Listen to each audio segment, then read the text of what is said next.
Big news for the Porsche 911 family. This is here the Porsche 911 facelift. This is also the Porsche 911 GTS in the update. And this GTS starts the hybrid age for the 911 family. But what exactly is it? Which hybrid system are they using? What are the pros and maybe the cons? You know that on the market at the moment, especially at the Mercedes colleagues here, also close to Stuttgart, there has been a lot of criticism about the hybridization of sports vehicles. But Porsche does it a little bit differently. How exactly and how good is the new 911 facelift? We'll find out with Thomas Nautegefühl in 4K, full screen, full length. Let's go. First of all, visually you can see updated lower bumper, also with adaptive air intakes. This massively increases also the aerodynamics or the aerodynamic efficiency. So the CD value is now at 0.27 for the GTS. It was 0.32 before. So lower value there is way better because they can actually open and close just on demand if the air intake, the cooling is actually needed. New lamp unit also, so everything has been cleaned up. No lamps in the lower part. Everything here then in this round unit with this 4-dot design. This is the daytime running light. And the matrix lamps are standard now. These here are the optional HD matrix for even better high beam performance, that you can also save out some individual spots like in the vehicle in front of you and so on. Length here slightly longer because of the bumpers, 4.55 meters or 179 inches. A base 911 Carrera would come with 19-inch in the front, 20-inch wheels in the rear. This here, the GTS, 20-inch in the front, and 21-inch in the rear. These are also here with the center lock caps, always a very cool racing styling. And you can see here yellow brake calipers. It's an option when you have the PCCB, the ceramic brake, and they are even bigger now in this facelift. This is also another option here on top. This comes with the carbon fiber roof. This especially brings down the weight on top of the vehicle. Of course, also a very nice sporty option. It won't make a big difference on normal road use and so on, but on the racetrack it might be different. Then you can see once again these really, really large hips and a new light signature in the rear. This is visually probably the biggest change I feel. And this is like the standard signature, blacked out Porsche lettering here in the GTS and also 911 Carrera GTS badging here. The GTS also standardly gets this sports exhaust. It's an exclusive exhaust for the GTS. You can see the outer tips are the beauty tips. The rear ones are directly on the inside. If this is the case for the Autogefühl fake exhaust police, I think you can argue with that. They are directly behind it and the air goes through. It's maybe like a half fake exhaust. Slate gray here is, by the way, the color, not only of my, I think I worked really hard on this one today, didn't I? So slate gray is this new, rather dark gray color, but it also has like it's not a matte color at all, but it has some kind of a matte finish, I would say. I think really cool. And now look at that. So additionally to this new light signature, so you see here, the braking light is also the international sign for pause, basically, in the top. And of course, also in the lower part, you also see then the brake light signature. So yeah, I mean, most of the time you will see a 911 in front of you, not behind you. So this is a very cool signature, I feel. And also the turning indicators have also been reworked. Very wide, very visible left and right. This, of course, in here, in this case, the hazard light. And most obviously, it will also look differently in the front. Let's take a look at that.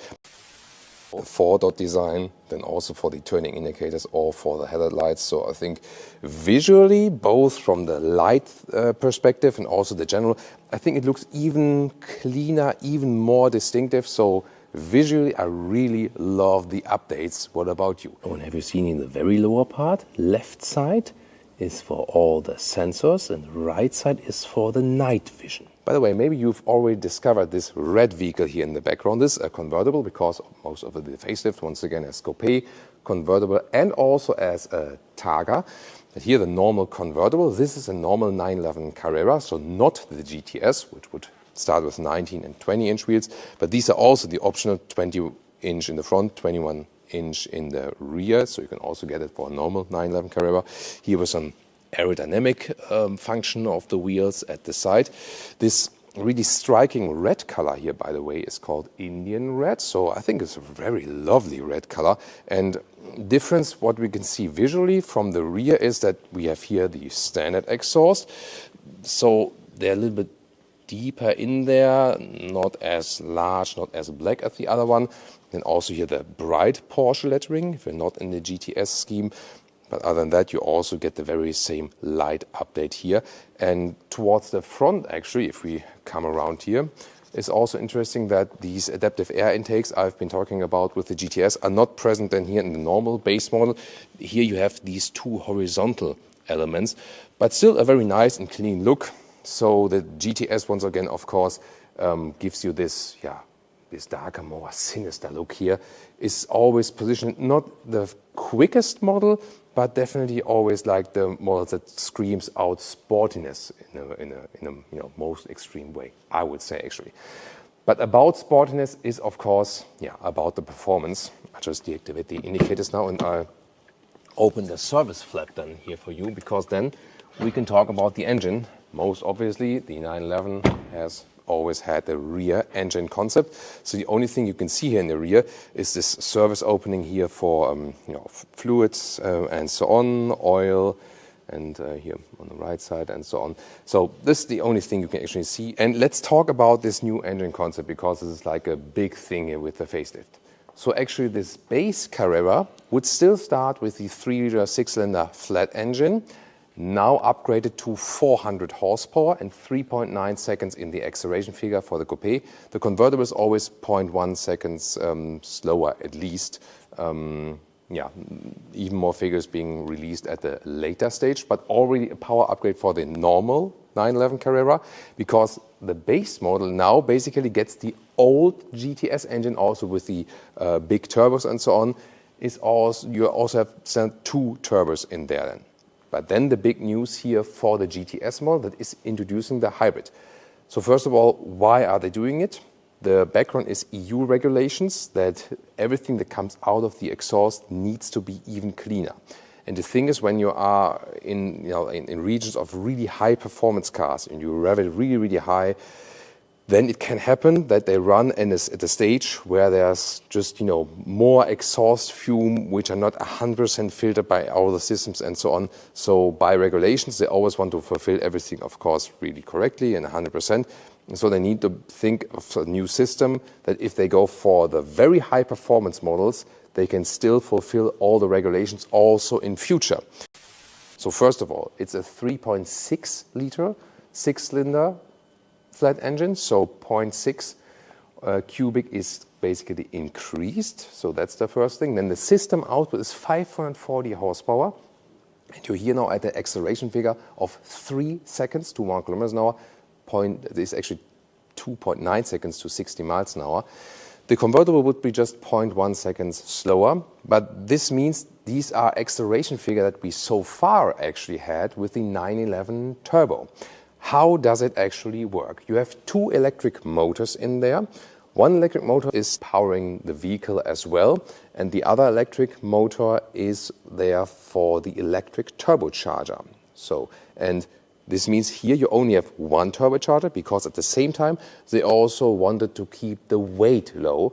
So the whole hybridization thing only adds 50 kilograms of weight. This was a very important thing for Porsche, that they keep the weight under 1.6 tons.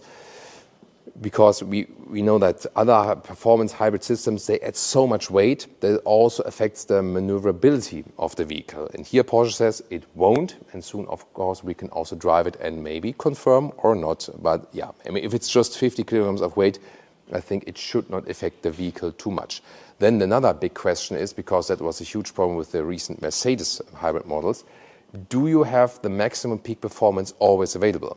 The battery they use here is at around 2 kilowatt hours. And should I show you where it is actually? Because it's very interesting. So the normal 12-volt battery, which I still need, is now like back in the rear, like on the right side on the rear. And the high voltage battery, it's actually a 400-volt system. That's also very interesting. It's almost like with fully electric vehicles, this 400-volt system. So this bigger battery has now gone to the front. The front is actually untouched. This was also a development goal, that you still have the same frunk size here in the front, but then underneath here you have the high performance battery. So when you take off this plastic cover here, then the high performance battery is underneath right there. So theoretically, at some point it does also drain, yes. But they mostly do that in the Sports Plus mode. So when you are at the Sports Plus mode, I think, hey, you maybe at the Nürburgring Nordschleife, then you want to hit one perfect hot lap, maximum performance, then it's depleted. In all other driving modes, they don't let the battery deplete, but it's being charged by the normal engine actually, or also with recuperation with 32 kilowatt maximum. That's pretty strong pretty strong recuperation already for a non-electric vehicle, so to speak, for non-EV. In most cases, the battery will not deplete and you will always have the full peak performance. So on racetrack use, it can happen, but for normal road use, Porsche says usually that does not happen and you still have all the peak performance. So what's the goal of all that? First of all, cleaner exhaust fumes. That is like the environmental goal, fulfilling these regulations for that. At the same time, better performance. It's quicker now. And also one of the main things is the responsiveness of the throttle and that there's no turbo lag. So this electrification part actually eradicates the turbo lag. And yeah, when we do the driving event, we can then confirm that for you.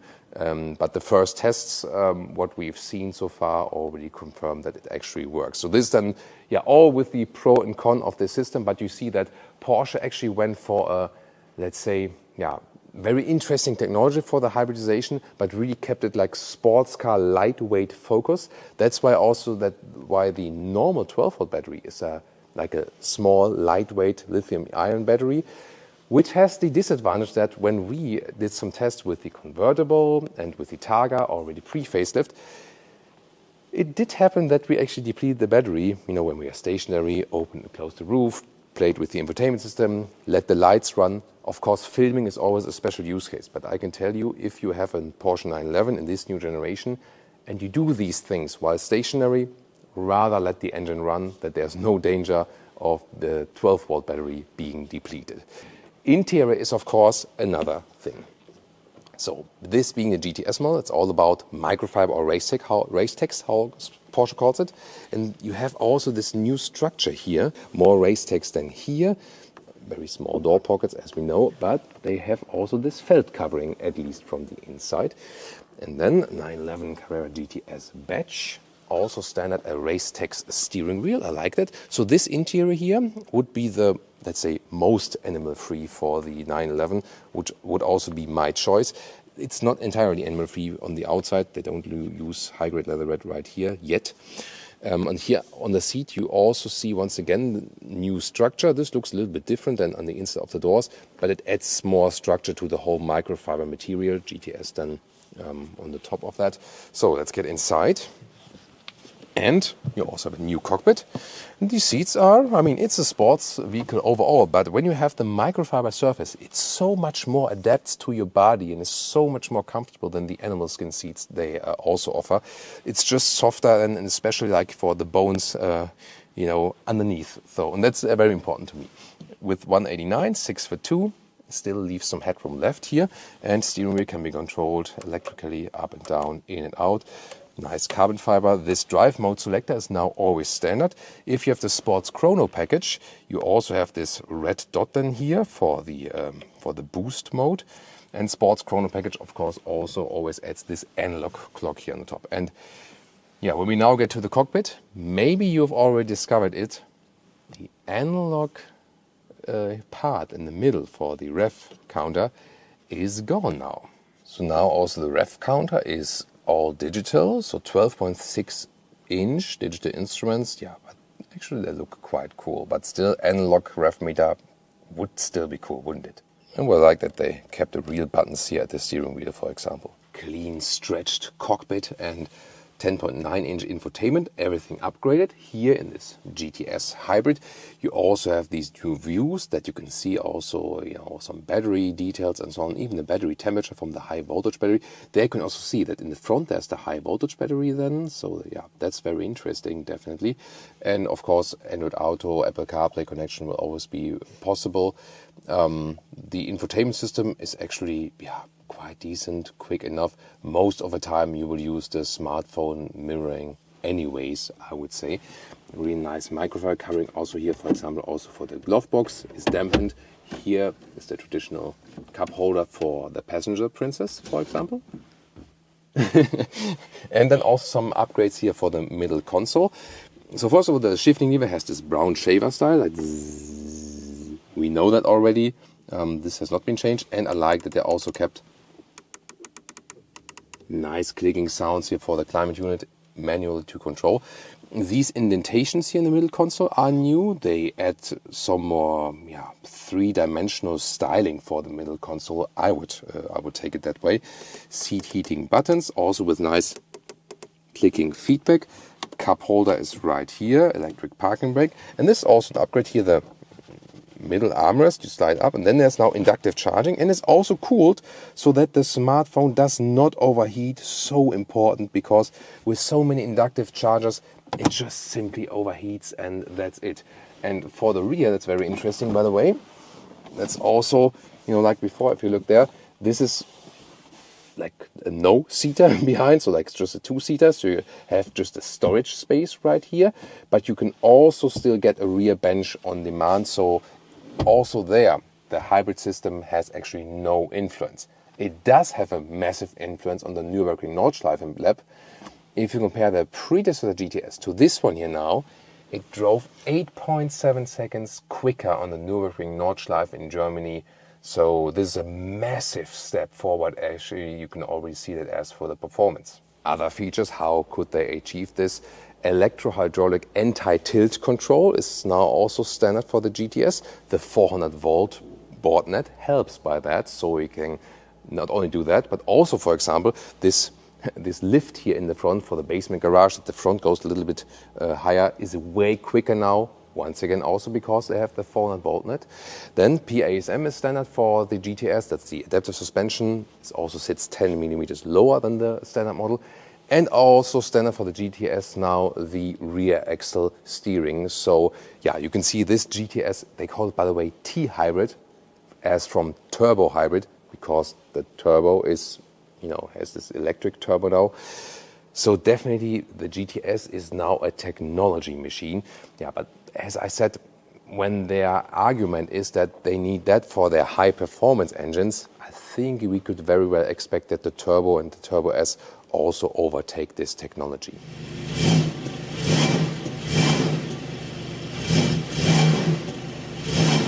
It's a problem of the camera sensors that great red colors often look orangish, by the way, but I can assure you for your own eye, this is a very cool red color and does not look orangish at all.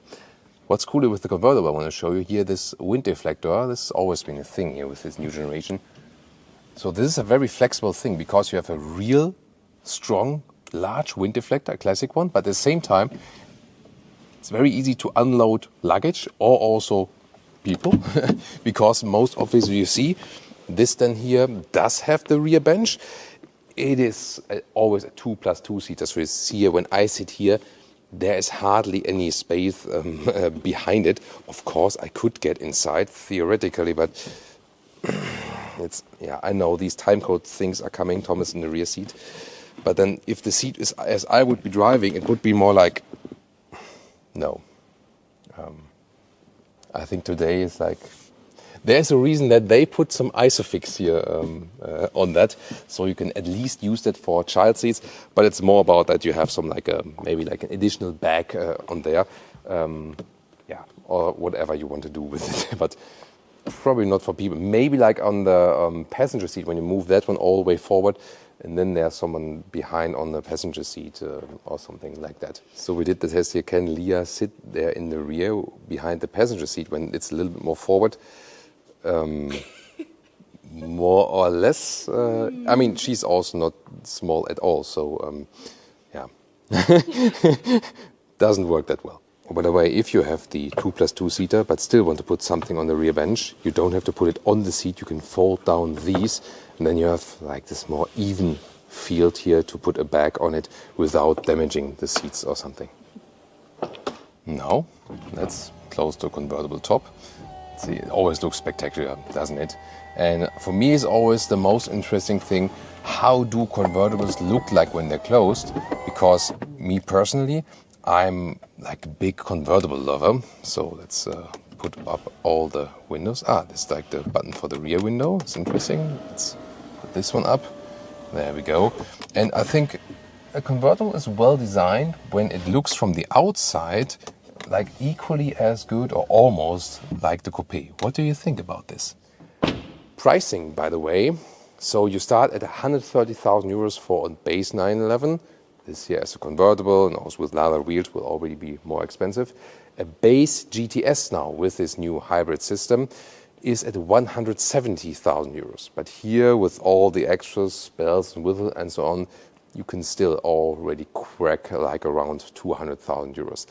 The funny thing is that actually with this new power upgrade, if you compare then like what power and acceleration you get from that one, then theoretically the GTS is now less expensive if you compare it, for example, if you would go for a turbo or something, you know. Yeah, but then, of course, when the turbo or Turbo S is coming, they need to put even more something on top right then. And this is here the Targa model. So far, it will be available only all-wheel drive and also as a GTS. So this is here a GTS, Targa all-wheel drive. By the way, it's also very interesting. The GTS in general is available with or without all-wheel drive, so only rear-wheel drive or all-wheel drive. But it has the same acceleration figure at these 3 seconds. There's also a new thing here with this so-called T-hybrid, that the acceleration figure between the rear-wheel drive and the all-wheel drive does not really differ. To 200 kilometers an hour or 125 miles an hour, the rear-wheel drive is even a little bit quicker. Very interesting, isn't it? And here the Targa, most obviously with this Targa bar here, this has been the typical styling element, and this glass rear roof. So visually, the Targa is always something special. But if you decide between convertible and Targa and think about like how much wind do I get in the cabin and so on, what it's more comfortable to drive, I can tell you from my experience, always go for the convertible because there's less wind turbulence, there's less wind around your neck with the pure convertible than with the Targa. The Targa is actually more, if you decide between coupe and Targa, I would personally say, if you want something more extraordinary. And of course, soon we'll drive the new 911 facelift. So far that you don't have to wait yet, then we also have even more 911 content on our channel.